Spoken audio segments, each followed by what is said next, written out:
Social ಮೀಡಿಯಾದಲ್ಲಿ ತುಂಬಾನೇ popular ಆಗಿರೋ ಕೆಲವು ಜೋಡಿಗಳಲ್ಲಿ ಈ ಜೋಡಿ ಕೂಡ ಒಂದು. ಅದೇ ನಮ್ಮ ಕುಮಾರ್ ಹಾಗೂ ಪೂಜಾ ಅವರು. ಕುಮಾರ್ ಅವರು ಪ್ರೊಫೆಷನಲ್ ಡಾನ್ಸರ್ ಕೂಡ ಹೌದು. ಹಾಗಾಗಿ ಈ ಜೋಡಿ ಸೇರಿ ಮಾಡುವಂಥ ಡ್ಯಾನ್ಸ್ ರೀಲ್ಸ್ ಕೂಡ ಸಿಕ್ಕಾಪಟ್ಟೆ ಫೇಮಸ್ಸು. ಸೋಷಿಯಲ್ ಮೀಡಿಯಾದಲ್ಲಿ ಸದಾ ಆಕ್ಟಿವ್ ಆಗಿರೋ Young and energetic couple Kumar ಹಾಗೂ ಪೂಜಾ ಅವರು ಇವತ್ತು ನಮ್ಮ ಜೊತೆ ಇದ್ದಾರೆ. ವೆಲ್ಕಮ್. ನಮಸ್ಕಾರ. ನಮಸ್ಕಾರ. ನಾನು ಏನಂತಾರೆ, ಈ ಒಂದು ಇಂಟರ್ವ್ಯೂನ ಶುರು ಮಾಡ್ತಿರೋದೇನೆ ನೀವು ಉತ್ತರ ಕೊಟ್ಟಿರೋ ಕೆಲವು ಪ್ರಶ್ನೆಗಳನ್ನ ನಾನೇ ನಿಮಗೆ ತಿರ್ಗಾ ಅದೇ ಪ್ರಶ್ನೆಗಳು ಕೇಳ್ತಾ ಇದ್ದೀನಿ. ನೋಡೋಣ ಎಷ್ಟು ಮಟ್ಟಿಗೆ ಉತ್ತರ ಕೊಡ್ತೀರಾ ಅಂತ. ನಾನಿವಾಗ ಏನಂತಾರೆ ಟೀಚರ್. ಸೊ ಹೇಳಿ ಕುಮಾರ್ ಅವರೇ, ಅತ್ಯಂತ ವೇಗವಾದದ್ದು ಏನು? ಗಾಳಿ. ಬೆಲೆ ಕಟ್ಟಕ್ಕೆ ಆಗದೆ ಇರುವಂಥದ್ದು? ಅಮ್ಮನ ಪ್ರೀತಿ. ಅತ್ಯಂತ ಮಿಗಿಲಾದದ್ದು? ಪ್ರಾಣ. ತುಂಬಾ ಭಯಂಕರವಾದದ್ದು? ಹೆಂಡತಿ. ಸೀರಿಯಸ್ಲಿ? ನೋಡಕ್ ಇಷ್ಟು ಮುದ್ದಾಗಿದ್ದಾರೆ. You have very pretty eyes by the way Pooja. ಬಹುಶಃ ಈಗಾಗಲೇ ಎಷ್ಟೊಂದು ಜನಕ್ಕೆ ಗೊತ್ತಿದೆ ಅಂತ ಅನ್ಸುತ್ತೆ ನಿಮ್ಮಿಬ್ರದ್ದು ಲವ್ ಮ್ಯಾರೇಜ್ ಅಂತ. ಬಟ್ ಹೇಗೆ ಲವ್ ಮ್ಯಾರೇಜ್ ಏನೋ ಆಯ್ತು, ಆದ್ರೆ ಅದಕ್ಕೂ ಮುಂಚೆ ಲವ್ ಹೇಗಾಯ್ತು? ನೀವು ಹೇಗೆ ಭೇಟಿ ಆಗಿದ್ದು? ಯಾವಾಗ ಗೊತ್ತಾಗಿದ್ದು ಇದು ಪ್ರೀತಿ ಅಂತ? ಅದ ಒಳ್ಳೆ ಕೇಳ್ಬೇಕು, ಅವಳೆ ಹೇಳ್ತಾರೆ. ನಾವು ಮೀಟ್ ಆಗಿದ್ದು ಕಾಲೇಜಲ್ಲಿ. ಆ್ಯಕ್ಚುಲಿ ನನ್ನ ಡ್ಯಾನ್ಸ್ ಕೋಚರ್ ಇವರೇ. ಇವರಿಂದನೇ ನಾನು ಡ್ಯಾನ್ಸ್ ನಮ್ಮ ಗುರುಗಳು ಅವರೇನೆ ಫಸ್ಟು. ನಾನು ಡ್ಯಾನ್ಸ್ ಮಾಡ್ತಿದ್ದೆ. ನನಗೆ ಡ್ಯಾನ್ಸ್ ಅಂದರೆ ತುಂಬ ಇಂಟ್ರೆಸ್ಟು ಮುಂಚೆಯಿಂದನೂ ಕೂಡ, ಚಿಕ್ಕ ವಯಸ್ಸಿಂದ ಮಾಡ್ಕೊಂಬರ್ತಿದ್ದೆ. ಇವರು ನನ್ನ ಕಾಲೇಜ್ಗೆ ಕೋಚರಾಗಿ ಬರ್ತಿದ್ರು. ಈ ಆ್ಯನ್ಯುವಲ್ ಡೇ ಇದೆಲ್ಲ ಬರುತ್ತಲ್ಲ, ಹಿಂಗೆ ಕೋಚರಾಗಿ ಬರ್ತಿದ್ರು. ಜಸ್ಟ್ ಫ್ರೆಂಡ್ಸ್ ಆಗಿದ್ವಿ. ಇವ್ರ ಡ್ಯಾನ್ಸ್ ನಂಗೆ ತುಂಬ ಇಷ್ಟ ಆಗ್ತಿತ್ತು. ಯಾಕಂದರೆ ನಂಗೆ ಡ್ಯಾನ್ಸ್ ಮೊದಲೇ ಇಷ್ಟ ಇತ್ತಲ್ವ. ಇವ್ರ ಸ್ಟೈಲು, ಇವ್ರು ಮಾಡ್ತಿದ್ದಿದ್ದು ಡ್ಯಾನ್ಸು ನಂಗೆ ತುಂಬ ಆರ್ಟ್ ವರ್ಕ್ ಮಾಡ್ತಿದ್ರು ತುಂಬ. ಆ್ಯಕ್ಚುಲಿ ಇವರು ನಂಗೆ ಅದು ತುಂಬ ಇಷ್ಟ ಆಗ್ತಿತ್ತು. ನಾವು ಫ್ರೆಂಡಾಗೆ ಮಾತಾಡ್ಕೊಂಡಿದ್ವಿ ಸ್ವಲ್ಪ ದಿವಸ. ಆಮೇಲೆ ಓಕೆ, ನಮ್ಗೇನಾಯ್ತಂದರೆ ನಮ್ಮ ಕೇಸಲ್ಲಿ ಮನೆಯವರೇ, ನಮ್ಮ ಮನೇಲಿ ಏನು ಅಂದ್ಕೊಂಡ್ರು ನಾವು ಫ್ರೆಂಡಾಗಿದ್ದನ್ನು ಆ್ಯಕ್ಸೆಪ್ಟ್ ಮಾಡಲಿಲ್ಲ ಅವರು. ಇಲ್ಲ ನೀವು ಫ್ರೆಂಡ್ ಅಂತ ಅವ್ರು ಅಂದ್ಕೊತಿರ್ಲಿಲ್ಲ. ಇಲ್ಲ ಇವರು ನಮ್ಮ ಅಣ್ಣ ಏನು ಮಾಡಿ ತುಂಬ ರೆಸ್ಟ್ರಿಕ್ಷನ್ ಮಾಡೋಕ್ಕೆ ಸ್ಟಾರ್ಟ್ ಮಾಡಿದ್ರು ಮನೆಯಲ್ಲಿ. ಸೊ ಹಂಗಾಗಿ ಏನಾಯಿತು, ಅವರಿಂದನೇ ನಾವು ಮ್ಯಾರೇಜ್ ಆಗೋ ಥರನೇ ಆಗೋಗ್ಬಿಡ್ತು. ವಿತಿನ್ 3 months ನಾವು ಮೀಟ್ ಆಗಿದ್ದಷ್ಟೇ ನಮ್ಮ ಮದುವೆನೇ ಆಗೋಗ್ಬಿಡ್ತು. ಅಲ್ಲ, ನಿಮಗೆ ಶ್ಯೂರ್ ಇರಲಿಲ್ಲ, ಆದ್ರೆ ನಿಮ್ ಸುತ್ತಮುತ್ತ ಇರೋರ್ಗೆ ಇದು ಬರೀ ಸ್ನೇಹ ಅಲ್ಲ. ಅಲ್ಲ, ಅವ್ರ ಸುತ್ತಮುತ್ತ ಇರೋರ್ಗೆ ಗೊತ್ತಾಗಿದೆ, ನಿಮ್ಗೆ ಯಾಕೆ ಗೊತ್ತಾಗಿದ್ದು ಲೇಟ್ ಆಯ್ತು? ಇಲ್ಲ, ನಾವು ಇಷ್ಟ ಇತ್ತು, ನನಗೂ ಗೊತ್ತಿತ್ತು, ಇವನಿಗೂ ಗೊತ್ತಿತ್ತು. ಆದರೆ ನಾವೇನು ಅನ್ಕೊಂಡಿದ್ರಿ, ಇನ್ನೊಂದು ಸ್ವಲ್ಪ ವರ್ಷ ಹೋಗ್ಲಿ, ಎಲ್ಲ ಸೆಟಲ್ ಆಗಿಬಿಟ್ಟು ಮ್ಯಾರೇಜ್ ಆಗೋಣ. ಇವರು ತುಂಬ ಸ್ವಲ್ಪ ಸ್ಟ್ರಗಲ್ ಮಾಡ್ತಿದ್ರು. ಎಲ್ಲ ಮುಗಿಸ್ಕೊಂಡು ಆಮೇಲೆ ಆಗೋಣ ಒಂದು ಹಂತಕ್ಕೆ ಬಂದಮೇಲೆ ಅಂತ ಅಂದ್ಕೊಂಡಿದ್ರಿ. ಅದು ನಮ್ಮ ಮನೇಲಿ ಆಕ್ಸೆಪ್ಟ್ ಮಾಡಲೇ ಇಲ್ಲ. ಅಲ್ಲಿವರೆಗೂ ಅವ್ರು ಬಿಡಕ್ಕೆ ರೆಡಿ ಇರಲಿಲ್ಲ. ಅದು ನನಗೂ ಗೊತ್ತಾಗೋಯ್ತು. ಸೊ ಬೇಡಪ್ಪ, ಇಲ್ಲ ಇವ್ರನ್ನ ಮಿಸ್ ಮಾಡ್ಕೊತೀನಿ ಅಂತ ನಂಗೆ ಗೊತ್ತಿತ್ತು 100%. ಸರಿ, ಒಂದು ಡಿಸಿಷನ್ ತೊಗೊಬೇಕು ಅಂತೇಳಿ ನಾವು ಫ್ರೆಂಡ್ಸಾಗಿ 3 monthsಗೆ ನಾವು ಮದುವೆನೇ ಆಗ್ಬಿಟ್ರು. ಪ್ಲಾನ್ಡೇ ಇರಲಿಲ್ಲ ಅನ್ಸುತ್ತೆ ಬಹುಶಃ. ನಿಮ್ಗೆ ಹೇಗೆ ಅವ್ರನ್ನ ಭೇಟಿ ಮಾಡಿ ಅವ್ರ ಫ್ರೆಂಡ್ಸ್ ಆದ್ಮೇಲೆ ಅವ್ರ ಜೊತೆ ಹೇಗಿತ್ತು ಟೈಮ್ ಕಳೆದಿರೋದು ಆ 3 ತಿಂಗಳು? ಚೆನ್ನಾಗಿ. ಎಲ್ಲೂ ಟೈಮೇ ಕಳೆದಿಲ್ವಲ್ಲ, ಎಲ್ಲೂ ಕಾಲೇಜಲ್ಲಿ ಹೋಗೋದು, ಅವ್ರನ್ನ ನೋಡ್ಕೊಂಡು ಪಾಸ್ ಆಗೋದು, ಬರೋದ ಅಷ್ಟೇ. ಕೈ ಟಚ್ ಮಾಡಿ ಕೂಡ ನಾವಿಬ್ರು ಮಾತಾಡೇ ಇಲ್ಲ. ಆ ಥರ ಒಂಥರ ಏನಂದ್ರೆ ಎಲ್ಲ ಫ್ರೆಂಡ್ಸ್ ಜೊತೆ ಮಾತಾಡ್ತಾ ಇದ್ರಿ ಹಿಂಗ್ ಗ್ರೂಪಲ್ಲಿ ಅಷ್ಟೇ. ಆ ಥರ ವೆರಿ ನೈಸ್. ಬಹುಶಃ ನೀವು ಹಾಗೆ ಮೀಟ್ ಆಗ್ಬೇಕಿತ್ತೇನೋ, ಹಾಗೆ ಮದುವೆ ಆಗ್ಬೇಕಿತ್ತೇನೋ, ಹಾಗೆ ಆಗಿದೆ. ಅದಾದ್ಮೇಲೆ ನೀವು ಬಹುಶಃ ಅಥವಾ ಹೇಗೆ ಈ ನಿಮ್ಮ ಒಂದು ABCD ಡಾನ್ಸ್ ಅಕಾಡೆಮಿ ಶುರುವಾಗಿದ್ದು? ಅಂದ್ರೆ ನನಗೆ ಗೊತ್ತಿರೋ ಹಾಗೇನೆ ಅಷ್ಟು ಸುಲಭ ಅಲ್ಲ. ನಾವು ಏನೇ ಒಂದು ಕೆಲಸ ಪ್ರಾರಂಭ ಮಾಡ್ಬೇಕಂತಂದ್ರೂ ಅದಷ್ಟು ಸುಲಭ ಅಲ್ಲ. ಆ್ಯಂಡ್ ಜೊತೆಗೆ ಒಬ್ಬ ಪಾರ್ಟ್ನರ್ ಸಿಗೋದು, ಅದನ್ನ ಅರ್ಥ ಮಾಡ್ಕೊಂಡು ಟೇಸ್ಟ್ ಅರ್ಥ ಆಗೋದು, ಹೀಗೆಲ್ಲ ಇರಬೇಕಾದ್ರೆ ನಿಮ್ಮ ABCD ಡಾನ್ಸ್ ಅಕಾಡೆಮಿ ಹೇಗೆ ಶುರುವಾಗಿತ್ತು? ಇಲ್ಲ, ನಾನು ಫಸ್ಟು ಬೆಂಗಳೂರಿಗೆ ಬಂದಾಗ ಏನು ಕೆಲಸ ಮಾಡ್ಬೇಕಂತನೂ ಗೊತ್ತಿರಲಿಲ್ಲ ನನಗೆ. ಬಟ್ ಅಕುಲ್ ಅಂದರೆ ತುಂಬ ಇಷ್ಟ ಆಯಿತು ನನಗೆ. ಅವ್ರ ಹತ್ರ ಏನೇನ ಮಾಡಬೇಕು ಕೆಲಸ ಅಂತ ಅವ್ರ ಹತ್ರ ಹೋದೆ ನಾನು. 1 month ಅವ್ರ ಮನೆ ಮುಂದೆನೇ ನಿಂತಿದ್ದೀನಿ ಅವ್ರು ಮೀಟ್ ಆಗೋಕ್ಕೆ. ಸಿಗಲೇ ಇಲ್ಲ ಅವರು. ಲಾಸ್ಟ್ಗೆ ನನ್ನ ಫ್ರೆಂಡ್ ಒಬ್ಬರು ಇದ್ರು, ವರ್ಧ ಅಂದ್ಬಿಟ್ಟು, ಬಹುಶಃ ಗೊತ್ತಿರ್ಬೋದು ನಿಮಗೆ. ಅವರು ಸರಿ ನಾನು ಕರ್ಕೊಂಡು ಹೋಗ್ತೀನಿ ಬಾ, ಒಂದ್ಸತಿ ಮೀಟ್ ಮಾಡಿಸ್ತೀನಿ ಅಂತ. ಸರಿ ಕರ್ಕೊಂಡು ಹೋಗ್ಬಿಟ್ಟು ಡ್ಯಾನ್ಸ್ ಅನ್ಕೊಂತೀನಿ, ಮೇ ಬಿ ಡ್ಯಾನ್ಸ್ ಶೋ ಅಲ್ಲಿ ಕರ್ಕೊಂಡು ಹೋಗ್ಬಿಟ್ರು. ಸೊ ನನ್ನ ಹತ್ರ ನೀನು ಕೆಲಸ ಮಾಡ್ಬೇಕಂದ್ರೆ ನಿನಗೆ ಗೊತ್ತಿರೋವಂಥದ್ದು ಏನಿದೆ ಕಣೋ, ನೀನು ಡ್ರೈವ್ ಮಾತ್ರ ಮಾಡ್ತೀನಿ ಅಂತ ಹೇಳ್ತೀಯಾ, ಹೆಂಗೆ ಇದು ಆಗುತ್ತಾ? ಆಗಲ್ಲ ಬಿಡು ಅಂತ. ಇಲ್ಲ ಸರ್, ನಿಮ್ಮ ಹತ್ರ ಇರಲೇಬೇಕು ಅಂದಾಗ ಏನು ಕೆಲಸ ಮಾಡಬೇಕು? ನನ್ನ ಹತ್ರ ಇರಬೇಕಂದ್ರೆ ಡ್ರೈವರ್ ಆಲ್ರೆಡಿ ಇದ್ದಾನೆ ಕಣೋ. ಒಂದು ಮೇಕಪ್ ಆಗಬೇಕು, ಇಲ್ಲಾಂದರೆ ಕಾಸ್ಟ್ಯೂಮ್ ಡಿಸೈನರ್ ಆಗಿರಬೇಕು. ಸೊ ನಾನೇನು ಮಾಡಿದೆ, ಮೇಕಪ್ ಕಲ್ತ್ಕೊಂಡು ಅವ್ರ ಹತ್ರ ಬಂದು 7 ವರ್ಷ ಕೆಲಸ ಮಾಡಿದೆ. Are you serious? ಸೀರಿಯಸ್ ಆಗಿ ಇಷ್ಟು ಅಂದ್ರೆ 1 month ಅಲ್ಲಿ. ಐ ಮೀನ್ ಈ ಥರ ಡೆಡಿಕೇಶನ್ ತುಂಬ ಕಡಿಮೆ ನೋಡೋಕ್ಕೆ ಸಿಗೋದು ಅನಿಸುತ್ತೆ.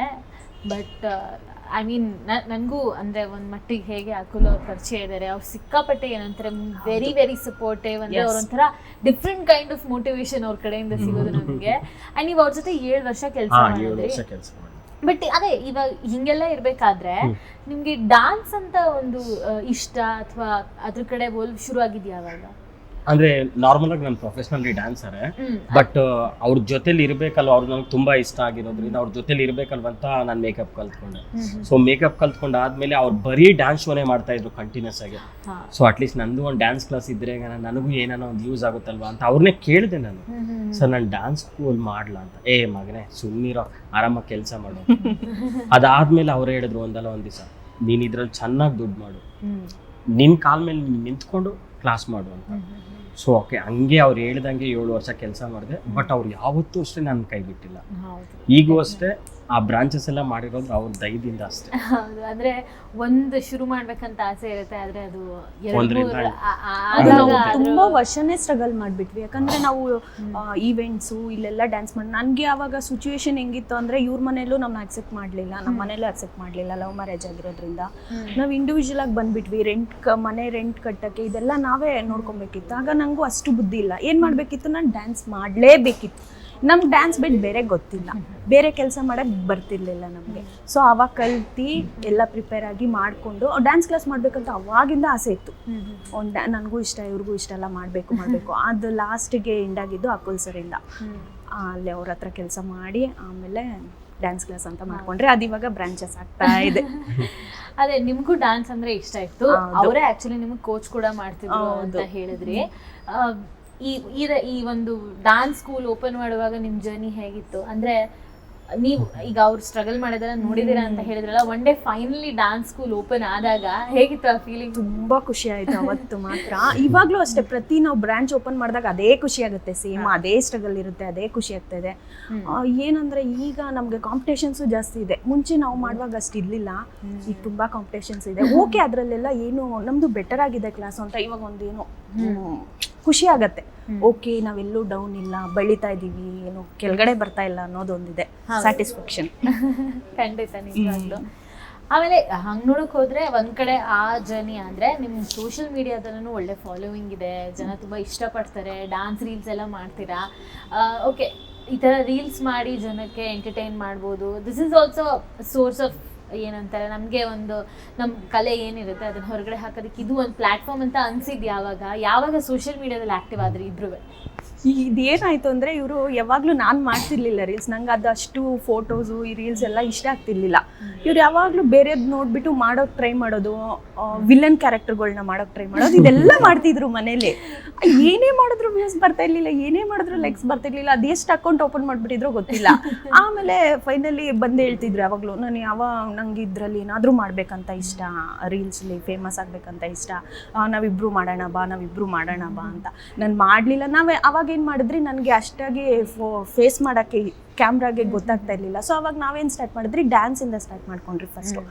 ಅದು ಓಕೆ. ಆಮೇಲೆ ಒಂದೆರಡು ಲಿಪ್ ಸಿಂಕ್ ಮಾಡಿ ನೋಡಿದ್ರೆ ಅದು ಸ್ವಲ್ಪ ನಮಗೆ ಜನ ಜಾಸ್ತಿ ಫಾಲೋವರ್ಸ್ ಆಗಕ್ಕೆ ಸ್ಟಾರ್ಟ್ ಮಾಡಿದ್ರು, ಇಷ್ಟಪಡಕ್ಕೆ ಸ್ಟಾರ್ಟ್ ಮಾಡಿದ್ರು ನಮ್ಮನ್ನ. ಸೊ ಅವಾಗ ನನಗೂ ಅನ್ನಿಸ್ತು, ಯಾಕೆ ಕಂಟಿನ್ಯೂ ಮಾಡಬಾರ್ದು, ಜನನೇ ಇಷ್ಟಪಡ್ತಾ ಇದ್ದಾರೆ, ನಾಟ್ ಬ್ಯಾಡ್ ಅಲ್ವಾ ಅಷ್ಟೊಂದು ಅಂತ ಹೇಳ್ಬಿಟ್ಟು ಕಂಟಿನ್ಯೂ ಮಾಡಿದ್ರೆ ಅದು ಹಂಗೆ ನಮ್ಗೆ ಏನಾಯ್ತು ಅಂದರೆ ಕಮ್ಮಿ ಟೈಮಲ್ಲೇ ನಾವು ತುಂಬ ಇದು ಮಾಡಿಬಿಟ್ರಿ ಅಂತ ಅನ್ಸುತ್ತೆ. ಪಾಪ ತುಂಬ ದಿನದಿಂದ ಸ್ಟ್ರಗಲ್ ಮಾಡಿದವರು ಇದ್ದಾರೆ. ನಾವು ಆಲ್ಮೋಸ್ಟ್ 1.5 year ಆಯ್ತು ಅಷ್ಟೇ ಸ್ಟಾರ್ಟ್ ಮಾಡಿದ್ದು. ಬೆಟರ್, ಒಳ್ಳೆ ರೀಚ್ ಇದೆ ಅಂತ ಅನ್ನಿಸ್ತಿದೆ. ಹೌದು. ಆ್ಯಂಡ್ ಅದ್ರ ಮಧ್ಯ ಬರೀ ಡಾನ್ಸ್ ರೀಲ್ಸ್ ಒಂದ್ ಕಡೆ, ನೀವು ಪ್ರೊಫೆಷನಲಿ ಡ್ಯಾನ್ಸರ್ ಇರೋದ್ರಿಂದ ನೀವೇ ಅವ್ರಿಗೆ ಹೇಳ್ಕೊಡ್ತೀರಾ, ಅಂದ್ರೆ ಇಬ್ರು ಮಾತಾಡ್ಕೊಂಡು ಡ್ಯಾನ್ಸ್ ಮಾಡ್ತೀರಾ. ಈ ಗಂಡ ಹೆಂಡತಿ ರೀಲ್ಸ್ ನ ಯಾರು ಪ್ಲಾನ್ ಮಾಡೋರು? ಮದುವೆ ಆದ್ಮೇಲೆ ಗಂಡ ಹೆಂಡತಿ ರಿಲೇಟೆಡ್ ಕಾಂಟೆಂಟ್ ಇವರೇ ಹೇಳಿದ್ದದು. ನಾವು ಮನೇಲಿ ಹೆಂಗಿರ್ತೀವಿ ಅದನ್ನ ನಾವು ವಿಡಿಯೋದಲ್ಲಿ ತೋರ್ಸಕ್ ಸ್ಟಾರ್ಟ್ ಮಾಡೋಣ, ಅದು ಜನಕ್ಕೆ ಇಷ್ಟ ಆಗ್ಬೋದೇನೋ ಅಂತ ಹೇಳ್ಬಿಟ್ಟು ಒಂದ್ಸಲ ಸುಮ್ಮನೆ ಒಂದು ವಿಡಿಯೋ ಬಿಟ್ರಿ, ಅದು ತುಂಬಾ ಚೆನ್ನಾಗಿ ಲವ್ ಫೀಲಿಂಗ್ ಅಂತ ನಾವೇನಾದ್ರೂ ಒಂದು ಬಿಟ್ರೆ, ಒಂದು ರೀಲ್ಸ್ನ ಇದು ಮಾಡಿದ್ರೆ ಅದು ತುಂಬ ಚೆನ್ನಾಗಿ ಓಡೋದು. ಬೇರೆದಕ್ಕೆ ಕಂಪೇರ್ ಮಾಡಿದ್ರೆ ಅದು ತುಂಬ ಚೆನ್ನಾಗಿ ರೀಚ್ ತಗೊಂತಾ ಇತ್ತು. ಸೊ ಅದಕ್ಕೆ ನಾವೇನ್ ಮಾಡಿದ್ರಿ, ಜನಕ್ಕೆ ಇದೇ ಇಷ್ಟ ಆಗುತ್ತೆ ನಮ್ಮ ಕಡೆಯಿಂದ, ರಿಲೇಟ್ ಮಾಡ್ಕೋತಾರೆ ಅನ್ಸುತ್ತೆ. ಅದು ಕಮೆಂಟ್ಸ್ ಅಲ್ಲೂ ಕೂಡ ನಾವು ಸುಮ್ಮನೆ ತಮಾಷೆಗೆ ಮಾಡಿದ್ರೆ ಕಮೆಂಟ್ಸ್ ಅಲ್ಲೂ ಕೂಡ ಓ ನೀನ್ ನಿನ್ ಗಂಡಂಗೆ ಹಿಂಗ್ ಮಾಡ್ತೀಯಾ ಹಂಗ್ ಮಾಡ್ತೀಯಾ, ಜನ ಎಷ್ಟು ಅವ್ರ ಪರ್ಸನಲ್ ಲೈಫ್ ತಗೊಂತಾರೆ ಅಂದ್ರೆ ಖುಷಿನೂ ಆಗುತ್ತೆ ಅದು ಒಂದ್ ಕಡೆ.